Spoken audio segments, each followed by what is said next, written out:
علامہ اقبال کا رول بتائیں آپ کو کیا تھا؟ علامہ اقبال کے بیٹے جسٹس جاوید اقبال نے کتاب لکھی ہے بہت خوبصورت، زندہ رود کے نام سے. زندہ رود ایسے چشمے کو کہتے ہیں جو کبھی خشک ہونے والا نہ ہو. اقبال نے یہ لفظ خود اپنے لیے استعمال کیا. کتاب کا نام ہے زندہ رود. موقع ملے تو مارکیٹ سے لیجئے. اس زندہ رود میں اقبال خود ایک واقعہ لکھتے ہیں کہ وہ اپنے لاہور میں اپنے گھر میں مقیم تھے تو ایک کشمیر سے ایک سید زادے ان کے پاس آتے ہیں اور اقبال کا چہرہ دیکھتے ہی رونا شروع کر دیتے ہیں.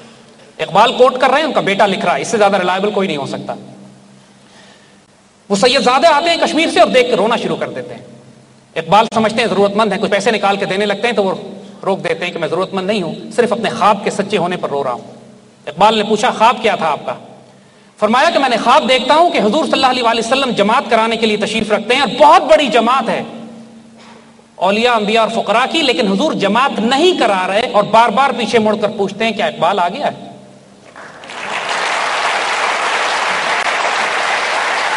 اور پھر کسی فقیر کو بھیجا جاتا ہے کہ اقبال کو لے کر آئیں. پھر علامہ اقبال تشریف لاتے ہیں، حضور اپنے دائیں ہاتھ پر ان کو کھڑا کرتے ہیں، پھر جماعت شروع ہوتی ہے. کہتے ہیں جب وہ میں نے خواب بزرگوں کو سنایا تو لوگوں نے کہا کہ لاہور میں ایک محمد اقبال ہے، جاؤ دیکھو کہیں وہ تو نہیں. جب میں نے آپ کا چہرہ دیکھا تو پہچان گیا آپ وہی ہیں، اس لیے روتا ہوں.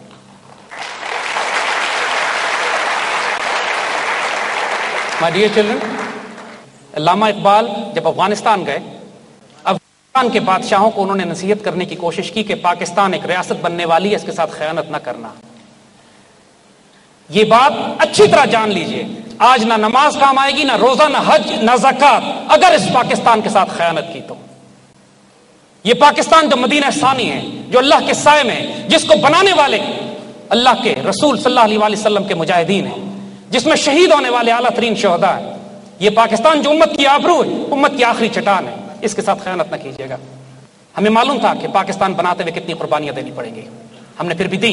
کسی ایک نے یہ نہیں کہا کہ پاکستان مت بناؤ، بہت نقصان ہے، بہت تکلیف ہو رہی ہے، 50 لاکھ شہید ہو چکے ہیں، ٹرینیں صرف لاشیں پہنچ رہی ہیں لاہور، سٹاپ، رک جاؤ، ہم ہندوستان کو یہیں جوڑ لیتے ہیں. Nobody said this. They kept moving. پورا قافلہ کٹتا تھا. یقین کریں 10 لاکھ آدمی پریکٹیکلی پورے ایسٹ پنجاب میں 50,000 مربع کلومیٹر کے علاقے میں ایک مسلمان نہیں بچا تھا. 10 ہزار مسلمانوں کے قافلے نکلتے تھے، 1 یا 2 پاکستان پہنچتے تھے.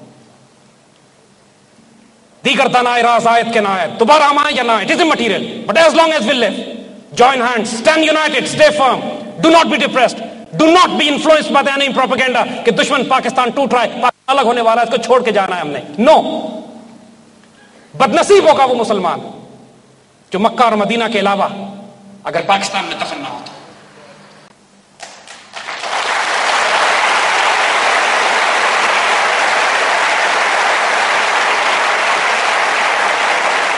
حوصلہ آنے والا وقت شاندار ترین ہے انشاءاللہ. یہ مشکلات کی آزمائشیں ٹیمپرری ہیں. جب ایک مرتبہ ذوق یقین پیدا ہوتا ہے، ایک مرتبہ ایمان کی طاقت پیدا ہوتی ہے، ایک مرتبہ یہ بلیف کہ اللہ کے رسول سے میں نے خیانت نہیں کرنی، اور یہ ایمان کے قیامت کے روز میں اللہ کے رسول کے آگے رسوا نہ کر دیا جاؤں، تو پھر آپ کی زندگی کا ڈائمنشن بدل جاتا ہے. اقبال کو پڑھیے. Iqbal is the textbook for today. Make him your bedside book. Allama Iqbal is going to revive the ideology of Quran and Sunnah, your reality, your spirituality, your خودی، آپ کی حقیقت. آپ کو اندازہ ہوگا کہ آپ کیا قوت اور کیا طاقت اپنے وجود میں رکھتے ہیں. Word impossible does not exist in your dictionary. چھوٹے چھوٹے ایشو ضرور ہیں. اس وقت پاکستان میں جو دہشت گردی کی لہر آ رہی ہے افغانستان کی طرف سے، اس کا سلوشن افغانستان میں. The time is very close when Pakistan will decide کہ جو سلوک ہم نے سوویٹس کے ساتھ کیا تھا وہ سلوک ہم امریکنز کے ساتھ بھی کریں.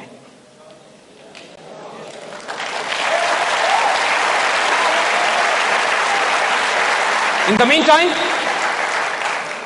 یہ بیسک ولیج وزڈم ہے. You don't have to be a defense analyst to understand this. ایک گاؤں کے کنویں میں کتا گر گیا. لوگ مولوی صاحب کے پاس گئے کہ اس کو پاک کس طرح کیا جائے. انہوں نے شرعی فتویٰ نکال کے دیا کہ اتنے ڈول پانی کے نکال کر پھینک دو تو کنواں پاک ہو جائے گا. چند دنوں کے بعد مولوی صاحب دوبارہ آئے، پانی پیا تو کڑوا پانی تھا، بدبو آ رہی تھی. لوگوں سے پوچھا کہ تم نے پانی کے ڈول نہیں نکالے؟ لوگوں نے کہا جی ہم نے تو 100 ڈول کی بجائے 500 ڈول نکال کے پھینک دیے. قریب ایک سیانا کھڑا تھا، کہتے سرکار کتا ہلے وچ ہوئی ہے.